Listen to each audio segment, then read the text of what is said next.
Bonjour les amis. Jésus, dans le Nouveau Testament, nous explique un peu la réalité de notre humanité. Il compare celle-ci à un champ où cohabitent le blé et l'ivraie. Le blé, c'est ce qui nous rend heureux. L'ivraie, c'est ce qui nous fait vivre dans l'illusion. Je vais vous lire une partie de ce texte-là, puis par la suite, je voudrais qu'on l'approfondisse ensemble. Parce que, évidemment, nous avons dans notre humanité beaucoup d'écoles. Des écoles, il y a même, écoutez, il y a des écoles de bonheur, il y a des écoles de toutes sortes de choses. Il y a l'école du crime aussi, il y a l'école de la violence, de la guerre. Et ça, nous sommes pris à cohabiter avec ces différentes écoles qui nous invitent. Nous sommes à l'école du bonheur, de l'amour, de la paix, de la joie. Mais à côté de ça, il y a d'autres écoles qui nous amènent dans l'illusion, qui nous amènent peut-être un peu plus dans la souffrance puis dans le malheur. Alors, je vais prendre cette parabole-là que Jésus a expliquée aux disciples, qui s'appelle la parabole du bon blé et de l'ivraie. Écoutez bien. Alors Jésus dit, « Il en va du royaume de l'amour, du royaume des cieux, comme un homme qui a semé du bon grain dans son champ. Pendant que les gens dormaient, son ennemi est venu. Par-dessus, il a semé de l'ivraie, en plein milieu du blé, et il s'en est allé. Quand l'herbe eut poussé et produit l'épi, alors apparut aussi l'ivraie. » C'est un peu comme nous. Nous avons à l'intérieur de nous, qui est ce champ, un champ, nous avons du blé, du bon blé, qui nous apporte à faire des actes d'amour, à aimer, à être aimé. Mais nous avons aussi à l'occasion de l'ivraie, qui consiste davantage à du jugement, à des condamnations, à des mépris pour certaines personnes, à de la guerre même jusqu'à un certain niveau. Alors, prenez pour acquis que ce champ-là, il est à l'intérieur de nous et que nous cohabitons avec le bonheur et l'illusion, si je peux appeler ça comme ça. Alors, je continue le texte. Et les serviteurs du maître de maison vinrent lui dire, « Seigneur, n'est-ce pas du bon grain que tu as semé dans ton champ? D'où vient donc qu'il s'y trouve de l'ivraie? » Il leur dit, « C'est un ennemi qui a fait cela. » Un ennemi, c'est celui qui contrecarre notre bonheur.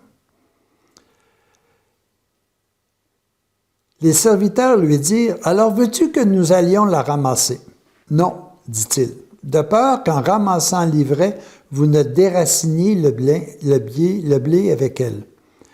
Laissez l'un et l'autre croître ensemble jusqu'à la moisson, et au temps de la moisson, je dirai au moissonneur, ramassez d'abord l'ivraie, liez-la et en botte pour la brûler. Quant au blé, recueillez-les dans son grenier. Mais les disciples, ça ne les satisfaisait pas nécessairement. Ils ont dit, peux-tu nous expliquer davantage cette parabole-là? Il leur répondit, « Celui qui sème du bon grain, c'est le Fils de l'amour. Nous sommes tous fils de Dieu. Nous sommes tous engendrés avec cette particule d'amour à l'intérieur de nous. Le champ, c'est l'humanité. L'humanité entière dont nous faisons partie. Vous savez, l'humanité, je suis d'accord à ce qu'on la voit à l'extérieur, mais nous avons la même humanité à l'intérieur de nous. Nous sommes humanité. Le bon grain, c'est la partie de moi que moi j'ai toujours appelée ma nationalité divine. Et c'est celle-là qui doit germer davantage et faire la place. Par contre, l'ivraie, c'est peut-être, on dit ici que l'ivraie, c'est les sujets du malin, du diable, du Satan. Mais l'ivraie, c'est ce qui m'empêche d'être pleinement heureux. Et bien souvent, de l'ivraie, pour moi, c'est tout simplement de l'illusion. C'est ce qui me semble me permettre d'être heureux temporairement. Moi, j'appelle ça plutôt joyeux qu'heureux. Ce n'est pas une question de bonheur, c'est une question de plaisir. Et bien souvent, je vais malheureusement me satisfaire du plaisir, alors que ce que je vise véritablement, c'est le bonheur. Il continue en disant, qu'à l'intérieur de nous vivent ces impulsions, vivent ces inspirations, vivent ces intuitions qui veulent que nous véritablement progressions comme un beau blé.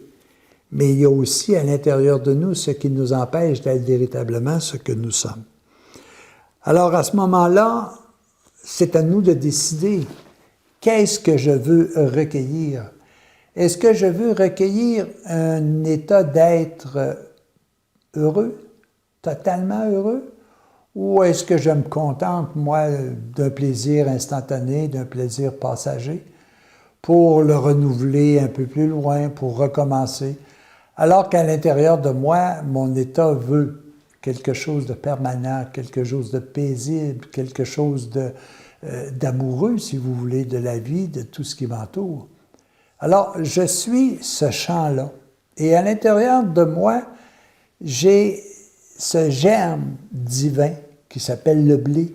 J'ai ce germe qui va me permettre d'avoir une nourriture éternelle. Mais en même temps, malheureusement, je me suis laissé influencer par l'ivraie. Je me suis laissé influencer par des expériences négatives, par des événements qui me font peur, que je doute, qui créent chez moi de la colère. Et je me laisse envahir bien souvent dans mon champ. Je me laisse envahir par ces particules-là, qui ne sont pas nécessairement ce qui est le plus favorable à mon bonheur terrestre, mais aussi à mon bonheur éternel. Et qu'est-ce qu'on dit? Bien souvent, on a comme réponse « laissez faire ». Parce que le malheur va se détruire par lui-même. Parce que le malheur est temporel, est dans le temps. Ce n'est pas ce qui va nous suivre à la fin de notre vie. Tandis que le bonheur, il est de toute éternité. Alors, le propriétaire du terrain, qui est Dieu dans mon cas, il est propriétaire de mon terrain, il dit « laisse-le vivre avec ce qu'il a à vivre ». De toute façon, lorsqu'il va quitter, il ne pourra quitter simplement qu'avec les actes d'amour qu'il a faits, avec les actes d'amour qu'il a reçus. C'est ce qui fait que lui sera un champ fructueux. De toute façon, ce qui est illusion va rester sur terre. Ça ne le suivra pas dans son esprit et dans son âme. Alors aujourd'hui, les amis, regardez la parabole du bon blé et de l'ivraie. Est-ce que ça ne ressemble pas à nous? Est-ce que ça ne ressemble pas à notre champ où à l'intérieur de nous cohabitent du bonheur, du malheur, cohabitent des efforts pour être le plus heureux possible, alors que bien souvent nous mettons juste nos efforts pour une période passagère de plaisir? C'est notre champ. C'est le champ de l'humanité. C'est le champ terrestre qui est avec nous, qui est en nous. Alors, nous avons tout simplement qu'à choisir, nous voulons récolter quoi? Si nous voulons récolter uniquement du bonheur, travaillons sur cet aspect-là. Essayons d'éliminer de nous ce qui n'est pas le bonheur. Essayons de semer davantage des fruits qui vont nous mener à un bonheur éternel. Oui, les amis, nous sommes un champ que Dieu a voulu réaliser à l'intérieur de nous. Et lui, la seule chose qu'il veut, c'est que nous soyons totalement heureux, remplis de bonheur, sans inquiétude, sans anxiété, sans souffrance. Mais nous sommes les seuls maîtres à en faire la récolte, parce que bien souvent, nous sommes ceux et celles qui les semons. Réfléchissons à quel genre de récolte nous voulons un jour avoir.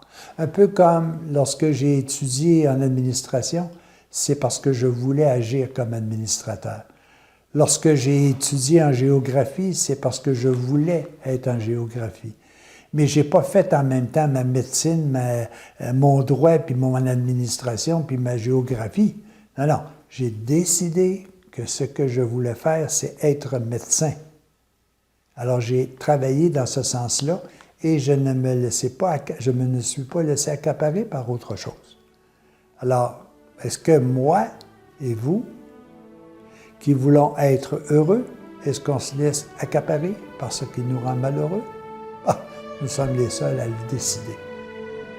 À la prochaine, les amis.